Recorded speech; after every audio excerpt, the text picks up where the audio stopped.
All right, let's dive in. Another deep dive for you and me. This time, we're looking at the cybersecurity landscape from November 2024. Yeah.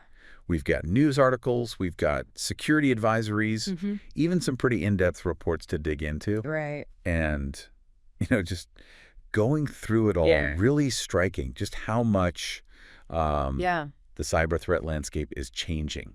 It's not even just changing, it's escalating, I'd say. Yeah. One of the themes I think that really jumps out from these sources is how bold these cyber criminals are getting. Yeah. Bolder, more sophisticated tactics, and they're hitting some pretty critical sectors too. It does feel like every time we turn around, Yeah. there's another company or institution scrambling to contain a breach. And the one that really just jumps out, to me at least, is the AT&T breach. Yeah. We're talking 50 billion records stolen. It's massive. Not million, not billion with a B, billion with a B. Yeah. 50 billion. And what's so interesting about that one, I think, is how they did it. Yeah. How? They exploited vulnerabilities in Snowflake cloud storage, Right. which is usually considered quite secure. Oh, okay. So it really highlights the fact that no system is completely invulnerable. Right. Yeah. And they actually caught the guys behind this one, too. Oh, they did. Alexander Konormuka and John Binns. Okay. They're facing charges from the U.S. government now. They got caught, but did you see that AT&T actually paid a ransom? Yeah, I did see that. Have that data deleted. Wow. The prosecutors revealed that little tidbit. Interesting. You have to wonder if that, I don't know, if that really helps. Yeah, it's hard to say. If that deters these attacks or Right. just encourages them. It's a really difficult decision for companies, right? Yeah. Because on one hand, you want to just stop the bleeding Right. and contain the damage. Yeah. But paying the ransom, it just encourages more attacks. It sets a precedent, kind of, right? It does. Yeah. It's like you're almost Look, incentivizing these criminals. You're giving them Yeah. exactly what they want. And speaking of criminals who are not messing around, Right? American Associated Pharmacies, AAP, Yep. got hit by the embargo ransomware group. Yeah. These guys are known for being Oh, yeah. pretty aggressive. Really aggressive. Yeah. What's scary about them is they use these tools that are specifically designed to disable Oh, wow. endpoint detection and response systems, Really? EDR. Okay. So these are kind of like a company's last line of defense, Right. and they take those out. Oh, And they're pretty much wide open. Yeah. And in this case, they really went for Yeah, it. they really did. 1.4 terabytes of sensitive information stolen. Oh, wow. That's, patient records, financial data. That's a lot. They're demanding a total of $2.6 million. Wow. $1.3 million to decrypt it, and another 1.3 to prevent them from leaking it. Wow. And they gave them a deadline of November 20th. Oh, my goodness. So imagine the pressure they must be under. That's a lot of pressure. Yeah. It raises some tough questions, I think, Yeah. about how organizations should respond, right? Yeah. What do you do? Because in the short term, Oh, yeah. paying might seem like the easiest option. Yeah. But long term, it just fuels the ransomware ecosystem. Right. So it leads to more attacks. It does. It's almost like a no-win situation. Yeah, it kind of is. Yeah. Okay, so we've talked about some of these big names, but there's a new player on the scene too. Oh, really? The Kairos Hacking Group. Okay. They've been busy targeting healthcare and accounting firms, Okay. primarily in Taiwan and the U.S. Right. And they're a little different from some of these other groups. Okay. They're not encrypting data and demanding a ransom. Right. They're publishing the data they steal on an Onion blog. So on the dark web. Yeah. Interesting tactic. Yeah, so it's almost a way to, I guess, put pressure on victims without actually negotiating a payment. Yeah, that's interesting. And they're hitting, their victim list is pretty diverse. Oh, wow. We're talking accounting firms, medical clinics, Right. even a daycare center. Oh, my goodness. Everything from personal information to medical records to employee details. So that's a lot. Yeah, it really does show you that no one is immune to these attacks. Nobody's safe, really. It's a good reminder, I think, that cybersecurity isn't just an IT issue anymore. It's a business risk. Yeah. And it needs to be addressed at the highest level. It's interesting you say that because remember the Pentagon leak case from earlier this year? Yeah. Jack Teixeira, the Air National Guardsman, leaked all those classified documents on Discord. Yeah, Discord. He just got sentenced to 15 years in prison. Wow, 15 years. Yeah. That's a long time. It is. That really shows how seriously governments are taking these leaks. Yeah. Especially when it comes to national security. Yeah, you can't mess around with that. But it does raise questions, I think, about access and security protocols within these government agencies. Right, because how does someone so young, relatively low ranking, get access to that kind of information? Right. It's really concerning. Yeah.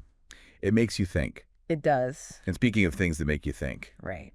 Remember the MOVEit transfer software vulnerability? Oh, yeah. That caused so much chaos earlier this year? I remember that. Well, it's back in the news. Oh, no. Affecting Delta Airlines. Wow. And even Amazon. Amazon, too. Yeah. That's wild. I know.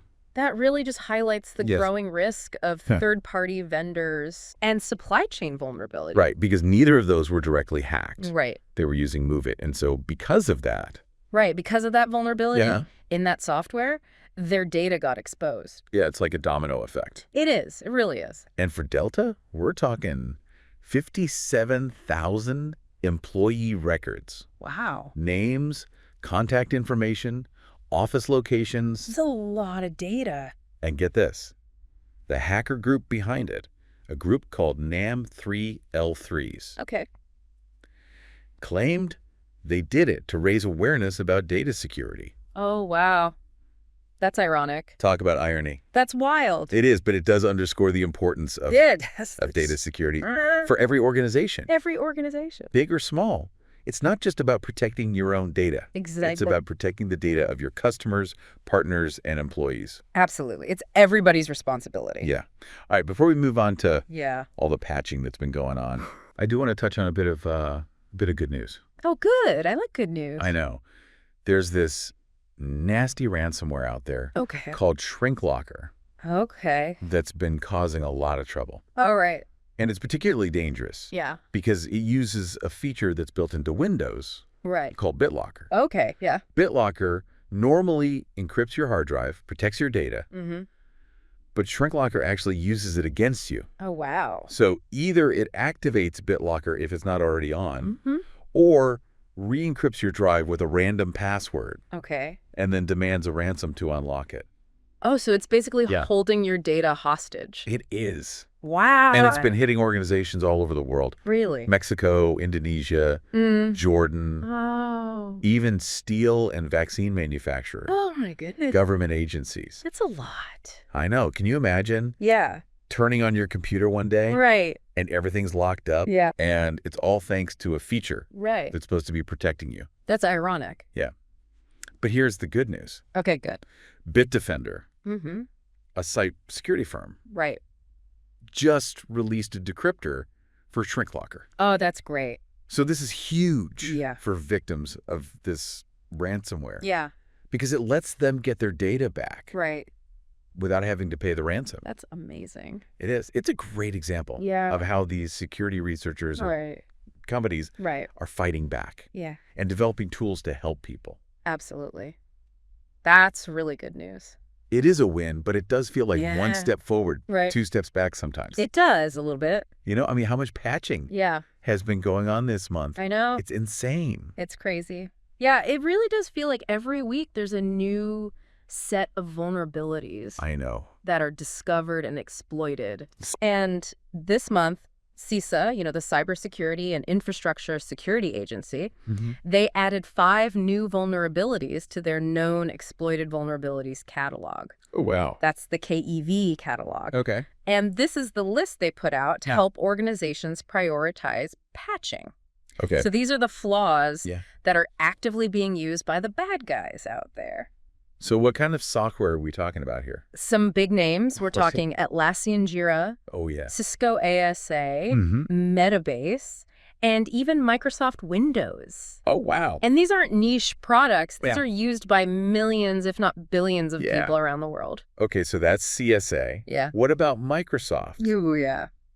They had their big patch Tuesday this month, didn't they? They did, and it was a busy one. Really? They released fixes for 91 vulnerabilities. 91. 91. Oh my gosh. And what's concerning is that 4 of those were critical zero-day exploits. Zero-day, meaning that attackers were already exploiting those flaws Oh, wow. before patches were even available. That does not sound good. No, it doesn't. So what were the most serious ones they had to fix? 2 that really stand out are remote code execution vulnerabilities. Okay. One was in Windows Hyper-V, Okay. and the other one was in Microsoft Office SharePoint.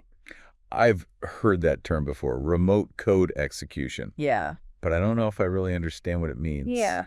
It sounds bad. It is bad. Okay. So think of it this way. Okay. It's like giving someone the keys to your house, Yeah. but digitally. Okay. So they can basically do whatever they want. Right. An attacker can use an RCE vulnerability to run malicious code on your system Okay. from anywhere in the world. Gosh. They can steal your data, install malware, lock you out of your files, Yeah. even take control of your entire computer. That's scary. And the worst part is you probably wouldn't even know it's happening Oh my gosh. until it's too late. Yeah, that is bad. Yeah, it is. And it's not just software that needs patching. Yeah. Even those big chip makers like Intel and AMD Yeah. have been busy fixing flaws. You're absolutely right. Vulnerabilities exist at all levels Right. of the tech stack. Mm. Hardware is no exception. So it's not enough Right. to keep your software updated. Right. You got to be on top of hardware updates as well. Oh gosh. Intel, they issued 44 advisories Oh my God. addressing over 80 vulnerabilities. Wow. And AMD wasn't far behind. Okay. They put out 8 of their own. Man, this is a lot to keep track of. I know it is. And we haven't even talked about Ivanti yet. Oh, yeah. Ivanti. They had a huge update this month too, right? They did. Yeah. So Ivanti makes IT management software. Okay. And they released a patch addressing almost 50 vulnerabilities See, across a range of products. that's crazy. Yeah, that's a lot. Which ones were the most critical? Well, the most serious ones were 8 critical flaws. 8. 8. Oh my God. That they found in Connect Secure, Policy Secure, and Endpoint Manager. Okay. So these are products used by IT administrators Yeah. to manage networks and devices. Okay. And these vulnerabilities could allow attackers to inject malicious code Oh gosh. and potentially gain full control of those systems. Wow. So that's a lot of power. It's a lot of power. In the wrong hands. Yeah, it's like a never-ending game of whack-a-mole. It really is. But at least these Dude. companies are being proactive about finding and fixing these, right? They are, and it's much better to find and fix a vulnerability Right. before it's exploited Right. than try to clean up the mess afterward. Right. And it's not just the big enterprise software companies either. Yeah. Even everyday applications like Zoom and Chrome Oh, yeah. had important updates this month. Zoom and Chrome. Yeah, those are pretty popular. Those are, a lot of people use them. Yeah, what kind of issues did they have? Well, Zoom had 6 vulnerabilities, Okay. including one called a buffer overflow. And another that was an improper input validation flaw. Right. And then Chrome addressed 12 vulnerabilities. Wow. And the most critical of those was an inappropriate implementation bug Okay. in their Blink rendering engine. I'm really getting the message loud and clear here. Yeah. Keep everything updated. Keep everything updated. All the time. It's so important. Okay, but what about those industrial control systems? Oh, yeah. You know, the systems that control critical infrastructure, Right. like the power grids and water treatment plants? Yeah, those are really important. Are those systems vulnerable too? Unfortunately, they are. Oh, God. In fact, ICS Patch Tuesday just happened, and several vendors released critical updates. Really? Yeah. Siemens, for example, patched a deserialization flaw in their telecontrol server BASIC. Oh, wow. And that kind of flaw could allow someone to execute code Oh, gosh. on the system without even needing a username or password. So someone could potentially take control of Potentially. a power grid or a water treatment plant Yeah. without even having to log in. That's the scary part. That is scary. It really highlights how important cybersecurity is, Yeah. not just for protecting data, but protecting our physical world Right. as well. And it's not just critical infrastructure Right. we have to worry about. No, It seems like everything is connected these days. everything is connected. Our homes, our cars, our watches, even our refrigerators can be hacked. It's true. I mean, what about those Internet of Things devices? Yeah, you're right to be concerned about IoT devices. Yeah. Researchers recently discovered 10 vulnerabilities 10. in Snap One's OVRC platform. Okay. And that's a platform used to manage and control Yeah. all sorts of smart devices. Okay. From power supplies and cameras Mhm. to routers and entire home automation systems. Oh, wow. Yeah. So someone could hack into my smart home and take control of my lights, my thermostat, my security cameras. It's a possibility. That's a little unnerving. It is a little unnerving. That's why it's so important to be aware of the risks. Right. And take steps to secure your IoT devices. Okay. So change the default passwords. Right. Keep the firmware updated. Okay. And be really careful about what you connect your home network. You know, with all these technical vulnerabilities and exploits and all this stuff. Right. It's easy to forget about the human element in all of this. Yeah, it's true. What's been happening on the social engineering front? Well, that's a great point. Yeah. Unfortunately, social engineering scams are on the rise. Really? We're seeing a huge surge in scams targeting financial institutions in North America. Okay. They've increased tenfold this year. Tenfold? Tenfold. Oh, my goodness. And now account for nearly a quarter of all digital banking fraud. That's insane. It is insane. What's behind this dramatic increase? Well, criminals are getting much more sophisticated in their tactics. Right. They're using AI-powered tools to create very convincing phishing emails and websites. Yeah, wow. And they're even using deepfakes to impersonate people in video calls. Deepfakes. Deepfakes. And scams. And scams. That's terrifying. It is terrifying. So you could get a video call from someone You could. who looks and sounds exactly like your bank manager. Exactly. But it's actually a scammer. It's a scammer. Trying to trick you into giving them your account information. Exactly. Oh, my God. And it's not just banks. Right. We're seeing deepfakes used in all sorts of scams. Oh, wow. From romance scams to investment scams. So it's not just about keeping your software and devices secure. No. It's about being aware of the psychology. It's the psychology. The tactics. Exactly. It's all about human behavior. Right. You know, cybersecurity is more than just technology. It's about human behavior as well. Okay, before we get too deep into that, I do want to talk about something else I saw in the research. Okay. A new type of malware called an infostealer. Oh, yeah, infostealers. What are those exactly? So infostealers are a type of malware that are designed to steal sensitive information from your computer. Okay. So they're after things like your login credentials, credit card numbers, cryptocurrency wallets, even personal files. Wow. And one that's been making the rounds is called LumaStealer. Okay. And it's spreading through cracked game downloads. Oh, wow. And phishing emails targeting GitHub users. So even if you think you're just downloading a harmless game, you could be installing malware. You could be. Designed to steal all your information. It's a possibility. That's scary. It is scary, and there are lots of other infostealers out there. Really? Yeah, with names like Fake Updates and Droxguest Agent Tesla. Oh, gosh. Joker, Necro, and Nubis. It's almost like a who's who. It is. Of cyber criminals. Yeah, it's a whole underworld. It can feel overwhelming. It can. Trying to keep up with all of this. Yeah, I mean, is there any hope? There is hope. Okay. The key is to be proactive. Okay. Keep your software and devices updated. Right. Use strong passwords. Be cautious about what you click on and download. Okay. And educate yourself about the latest threats. So we need to be constantly learning and adapting, evolving our defenses. Absolutely. Cybersecurity is a continuous journey. Right. It's not a destination. Yeah. It's something you have to be constantly working on. Okay. And the threat landscape is constantly changing. Right. And so are the tactics of the attackers. Right. But with the right mindset and the right tools, we can definitely stay ahead of the game. Okay. Speaking of which, we haven't even touched on nation-state espionage yet. Oh, yeah. And that's a whole other level of cyber threat. Yeah. Nation-state espionage. It sounds like something straight out of a spy movie. Yeah, it does, doesn't it? It's hard to believe that's actually happening in the digital world. It might seem far-fetched, but it's a very real and growing threat. Right. And we're seeing a shift in tactics. Sure. In the past, nation-state actors were more focused on overt attacks, you know, like disrupting critical infrastructure, stealing large amounts of data. Okay. But now they're becoming much more stealthy. Really? Yeah, they're blending in with the background noise of everyday cyber attacks. So it's harder to detect. Much harder to detect their activities. Oh, gosh. So who are these nation-state actors? Well, CISO has identified China, Russia, North Korea, and Iran as the main players. What are they after? They're primarily interested in U.S. infrastructure and sensitive data. So like what kind of targets? Think government agencies, critical infrastructure providers, research institutions, defense contractors, and even private companies that possess valuable intellectual property. So they're basically They're trying to gain a competitive advantage Yep. in the global economy.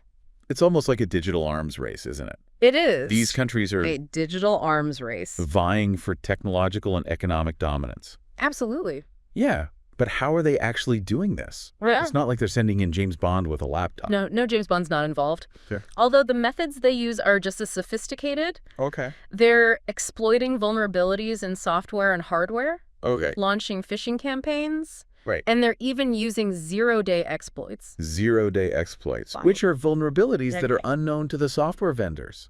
So there's no patch available. There's no patch available. That sounds pretty scary. It is scary. So how can we protect ourselves from this? It's definitely a challenge, but it's not impossible. Okay. It requires a multifaceted approach. Like what? We need to strengthen our national cyber defenses, Okay. invest in cybersecurity research and development. Improve information sharing between government agencies and the private sector. So it's really a collective effort. It has to be a collective effort. And what about on a personal level? I mean, what can the average person do? Well, on a personal level, we need to be just as vigilant as we are with other cyber threats. Okay. Strong passwords, multi-factor authentication, Mm-hmm. keeping your software updated, Okay. being cautious about what you click on and download. It seems like cybersecurity is a never-ending battle. It does sometimes, doesn't it? You patch one vulnerability, another one pops up. Right. You block one phishing email, they come up with a new scam. Yeah, they're always coming up with new It ways. can feel overwhelming. It can feel overwhelming, but there is hope. Okay, good. I need some hope. We're getting better at detecting and responding to these threats. Okay. And we're seeing more collaboration, Yeah. more information sharing between governments, businesses, and security researchers. So we're all working together. We're all in this together. Yeah, that's good. That's reassuring. It is reassuring. But I think it raises a good question. Yeah, What does all of this mean for our listener? that's a great question. The average person who's just trying to navigate this crazy digital world. Cybersecurity is no longer just an IT issue. Right. It's a personal responsibility. It is. We all need to be aware of the risks Yeah. and take steps to protect ourselves. And that starts with education, right? Absolutely. Staying informed about the latest threats Right. and how to protect yourself is crucial. And there are a lot of resources out there, right, There are. to help people do that. Organizations like CISA and the National Cybersecurity Alliance, Yeah. they provide up-to-date information about threats, vulnerabilities, and best practices.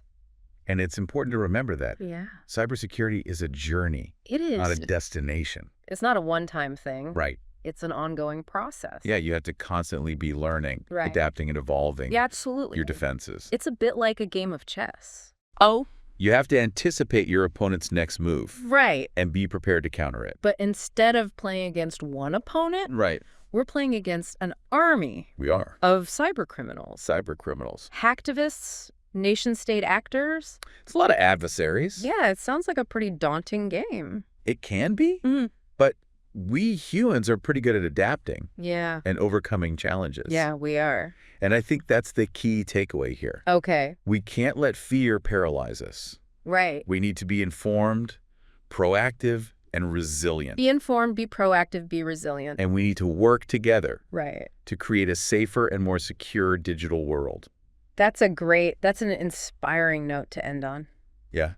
We've covered a lot of ground today. We have. From mega breaches to patching frenzies, Right. from social engineering scams to nation-state espionage. It's been a lot. It has been a whirlwind tour Yeah, of the cybersecurity landscape, it really has. but hopefully you feel a little more informed. A little more empowered to navigate it. I hope so. I think that the key takeaway here is that Knowledge is power. knowledge is power. The more you know about cybersecurity, Right. the better equipped you'll be Yeah. to protect yourself, your data, and your digital life. So stay curious, stay vigilant, and stay safe out there Stay safe out there. in the digital Wild West. Exactly. Until next time, happy surfing. Happy surfing!